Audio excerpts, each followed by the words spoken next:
Imaginez une révolution énergétique en marche en Corée du Sud. Une cérémonie officielle, des pelles dans la terre. Et voilà posée la première pierre de la plus grande centrale à piles à hydrogène jamais construite. Une prouesse technologique qui produira 108 MW d'électricité, de quoi alimenter 270 000 foyers chaque année. Le gouverneur Lee Cheol-woo affirme que l'énergie est le riz de l'industrie du futur. Avec le Gangdong Hydrogen Fuel Cell Power Generation Project, la Corée du Sud inaugure un socle énergétique propre, continu et modulable pour soutenir le développement d'écosystèmes industriels puissants.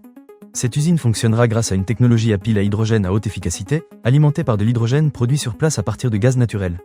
Un pas vers l'indépendance énergétique propre, sans combustion directe. Avec 1200 emplois créés pendant la construction, plus de 49 millions d'euros de recettes fiscales générées et un effet d'entraînement sur les investissements privés, ce projet promet un impact économique considérable.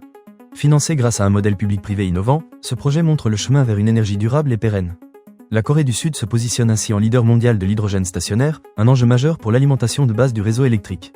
Malgré son utilisation actuelle d'hydrogène gris, la centrale de Gyeongju se veut une technologie de transition. En utilisant du gaz naturel pour produire de l'hydrogène localement, le pays anticipe l'avenir et se prépare à une transition vers l'hydrogène vert lorsque celui-ci sera économiquement compétitif à grande échelle. Ainsi, la Corée du Sud allie efficacité immédiate et anticipation du long terme dans sa stratégie de transition énergétique. Une véritable prouesse technologique et industrielle qui ouvre la voie vers un avenir plus durable et propre pour tous.